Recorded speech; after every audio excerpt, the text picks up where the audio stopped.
Thank you. Today is a good day in that we are happy to announce a framework agreement between the sovereign government of Lebanon and of course the government of Israel, with a mediation and support of the United States of America that begins to put in place a framework for lasting peace and security.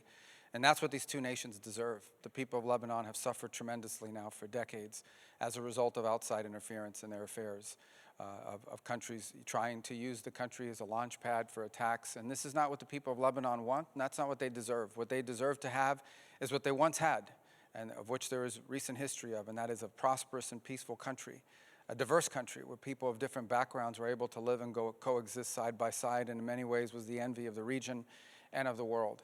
And it will take a lot of work and some time to get back to that point. But we believe today is the first step in that journey. And the first step is sometimes the hardest step, but it's the one we're taking together today. Obviously, the people of Israel deserve to live in peace and security. The people of northern Israel in particular, who have been targeted repeatedly by terrorist attacks launched from the territory of Lebanon, but not by the Lebanese people, not by the Lebanese government, but by an outside actor who has sought to use that territory to target innocent civilians who have been unable to live in these places for a long time. Every time a siren goes off, you have to stop your schoolwork, you have to wake up, you have to stop going to work, and you have to run into a bunker or a basement and protect yourself. So as I said today, as I've told all the parties here today, it's the beginning of the beginning. There's a lot of work ahead. We don't in any way underestimate the difficulty of the task ahead, but we understand the importance of it, how vital it is, and we are honored to have played a part in bringing this together. I want to specifically recognize all of the representatives here from both sides. The ambassador from Lebanon to the United States is a phenomenal ambassador who I've known for a while, we even share a common background here in the United States, coming from we have Florida ties, and so we're very grateful for all the work she's put in. Obviously, Ambassador Leiter and his team and the work they've done here today, everyone, all the team that you see assembled here today, including the support we got from the Department of War in these conversations. Our ambassador to Lebanon has done a great job, and we're so honored he's here with us today. And our team here, led by Dan Holler, our counselor, our team here at the State Department, did a phenomenal job of him. If people want to see the value of professional diplomatic work and of diplomacy, that's what the team here has put together, and I'm very proud of what we've done here at this department in bringing this about. As I said, today is the first step.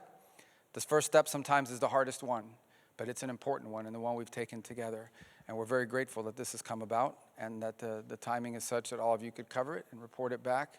And hopefully we'll have many more of these conversations and make real and tangible progress so that the people of both of these countries can be hopeful about their future, a future of peace, a future of prosperity, a future of mutual coexistence in a way that's beneficial to the men and women and children, including those not yet born, who deserve what all people deserve, and that is the right to live in their country without fear of harm, without fear of war, without fear of conflict. And that's what we hope to be able to facilitate and achieve. And today we've taken the first step in what will be a difficult journey, without a doubt, but an important and an essential and a necessary one. And we're very proud to be a part of it. Thank you for covering it. And now I think we will formalize what our conversations here have been about. Thank you. On behalf of President Aoun and Prime Minister Salam, we would like to thank President Trump, Secretary Rubio, Councillor Holler, Ambassador Issa, and the U.S. government team for hosting and facilitating these historic talks in Washington, D.C. The trilateral framework we signed today is a first step on the road to restoring Lebanese sovereignty and territorial integrity, securing a permanent and final cessation of hostilities, enabling our people to go back to their land, and allowing all Lebanese to live in peace, security, and prosperity. This was a long and difficult meeting. We are grateful to the hosts and to the two delegations for their cooperation during these talks. This milestone was made possible through the leadership of President Aoun, the tenacity of Prime Minister Salam, the resilience of Ambassador Karam, and the patriotism of the Lebanese Armed Forces. Thank you all so much.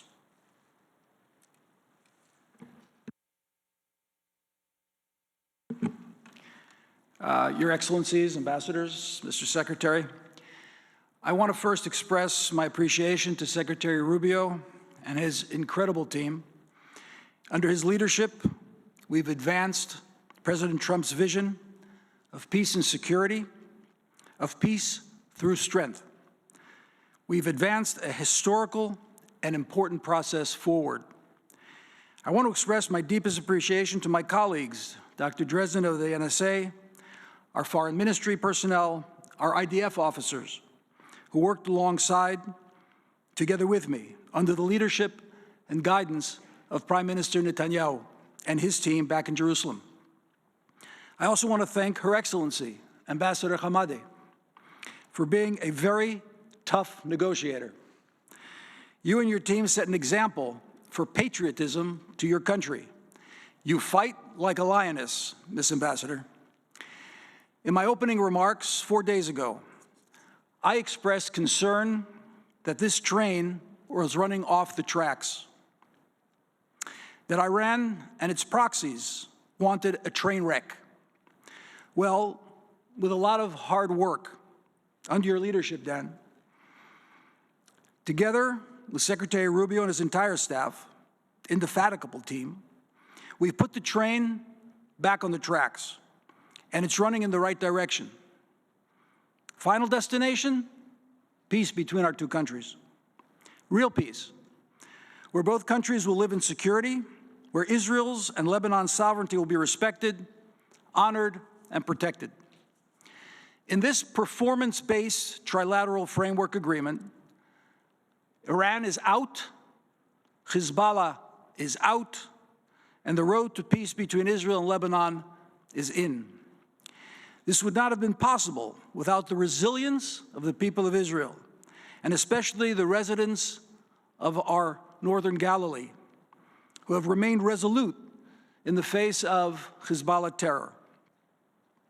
And last but not least, I want to thank the real heroes who have made this possible, the men and women of the IDF, who selflessly defend Israel, many of whom have given their lives in the battle against Iran and its proxies.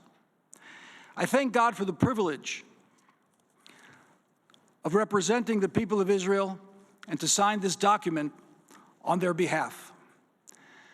This week's Torah portion, the Bible portion, in synagogues all across the world, tells of a false prophet by the name of Bilam, who came to curse, but ended up blessing. May we together turn the curses of war into blessings of peace. God bless Israel. May God bless Lebanon. May God bless the United States of America and all those who pursue peace. Thank you.